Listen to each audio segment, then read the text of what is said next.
Teman-teman sekalian, ilmu gaib ini diajarkan kepada orang-orang tertentu melalui jalan laduni dengan 5 cara.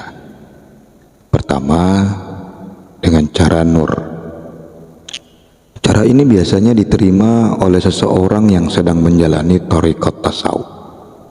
Biasanya datang melalui sebuah mimpi yang dialami oleh seseorang yang mengamalkan thariqat tasawuf. Mimpi ini boleh berupa kiasan atau secara terang-terangan. Bila seorang murid dalam tidurnya bermimpi, maka menjadi kewajibannya untuk menceritakan mimpinya kepada gurunya untuk mendapatkan penafsiran mimpi tersebut.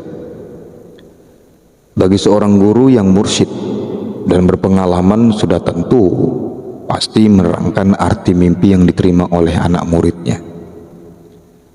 Di dalam mimpi tersebut orang-orang tasawuf mungkin saja diberi kiasan, isyarah dengan satu peristiwa yang dialaminya dalam mimpinya, atau guru gaib yang terdiri dari rasul-rasul, nabi dan wali Allah datang mengajar sesuatu kepadanya di dalam mimpi tersebut. Maka dengan jalan mendapatkan mimpi tersebutlah orang-orang yang menjalani ilmu tasawuf dapat menerima ilmu gaib. Kemudian yang kedua dengan cara tajalli. Tajalli di sini yang kita maksudkan adalah sebagai penjelmaan buah pikiran dari perasaan rasa batin atau sering disebut zauq selama mereka menjalani latihan thariqat tasawuf. Dengan mengalami zauq terhadap Allah, maka tercetuslah dari mulut atau terlintas di akalnya suatu pengetahuan baru yang tidak pernah didengar atau diucapkan oleh mereka sendiri sebelumnya.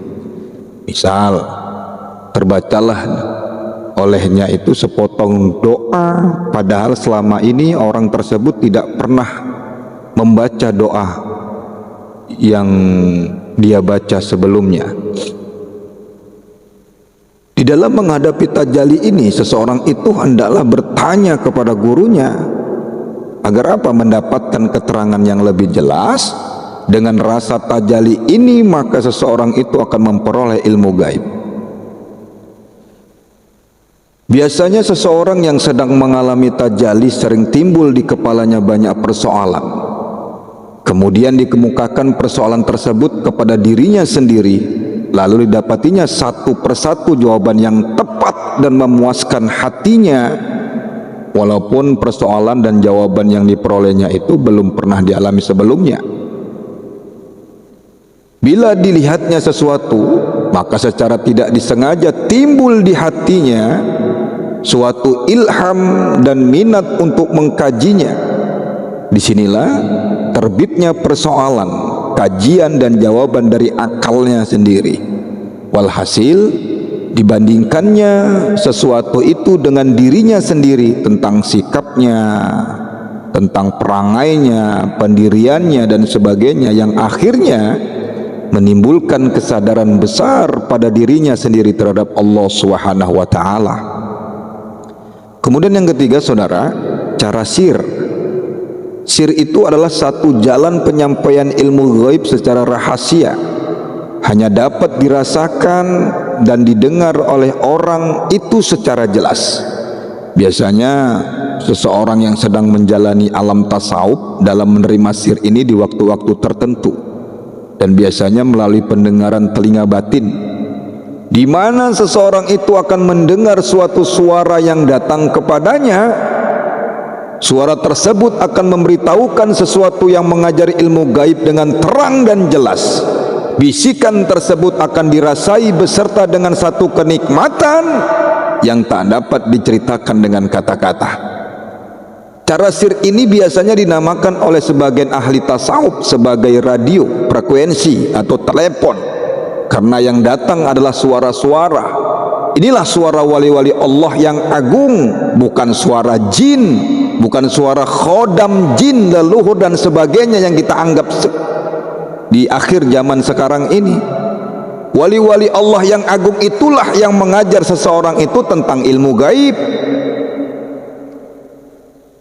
Bila seseorang itu menerima sir, maka hendaklah memberitahukan hal tersebut kepada gurunya untuk mendapat penjelasan terhadap apa yang diperoleh dari guru gaib tadi. Kemudian yang keempat yaitu dengan cara sirusir. Sirusir ini adalah merupakan satu jalan penyampaian ilmu gaib dengan cara rahasia di dalam rahasia. Seseorang yang menerima ilmu gaib dengan cara ini, maka mereka dapat melihat dengan mata basir dan dapat mendengar dengan telinga batin mereka tentang peristiwa atau pengajaran ilmu gaib. Di samping itu, saat penerimaan gambar dan pendengaran suara mereka, kadang juga mereka merasakan suatu nikmat yang luar biasa. Mereka bisa melihat, bisa mendengar dengan mata kepala mereka sendiri.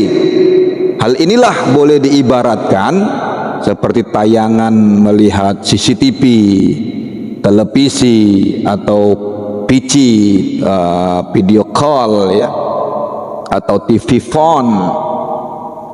Oleh karena itu saudara, sebagian orang tasawuf menamakan ini sebagai penerimaan televisi, dan bagi seorang murid yang menerima pengajaran ilmu gaib dengan cara ini, dengan cara sirusir, hendaklah menceritakan hal ini kepada gurunya supaya mendapat penjelasan lebih lanjut.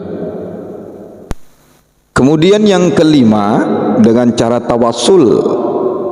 Apa maksudnya? Dengan cara penjelmaan oleh guru atau wali-wali Allah yang gaib, dan mereka menjelma untuk bertemu dengan orang-orang tertentu yang sedang menjalani tasawuf. Mereka ketemu dalam keadaan hidup-hidup, bukan dalam keadaan mimpi, tidur atau sebagainya, dalam keadaan sadar. Dia datang sama seperti kita menerima kedatangan tamu pada umumnya. Mereka datang dan memperkenalkan diri mereka dan tujuan kedatangannya.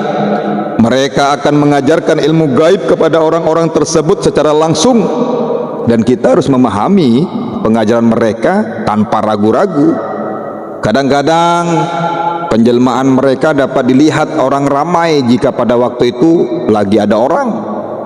Pengajaran ilmu gaib oleh guru-guru gaib dengan cara tawasul ini, dengan cara ini adalah jelas dan terang, dan kita dapat juga menanyakan hal-hal apa saja yang tidak kita pahami kepada mereka. Perlu diingat saudara-saudara bahwa kedatangan mereka itu adalah merupakan satu penghormatan kepada ahli tasawuf atau orang sufi, dan dengan ini terbentuklah satu hubungan yang baik di antara kedua belah pihak. Bagi mereka yang dapat menguasai dan menyelami sendiri alam ilmu gaib, maka sudah pasti mereka dapat menjelajahi seluruh alam semesta, 7 lapis langit dan 7 lapis bumi. Dan mereka juga diberi peluang untuk menjelajahi di alam lain, kadang-kadang menjelajahi alam barza, surga dan neraka, arasy dan kursi Allah Subhanahu wa taala. Dan ini bermakna bahwa mereka yang sampai ke martabat ini dapat menjelajah ke suatu alam yang jauh keluar daripada garis-garis tahap pikiran manusia. Maka mereka yang telah mencapai ke peringkat ini adalah mereka yang telah berhasil di jalan hakikat dan ma'rifat dengan Allah. Jiwa mereka sering tenang di samping Tuhannya semasa hidupnya di dunia ini atau di akhirat nanti. Mereka adalah termasuk golongan orang-orang yang baik dan beruntung. Wallahu a'lam bishawab.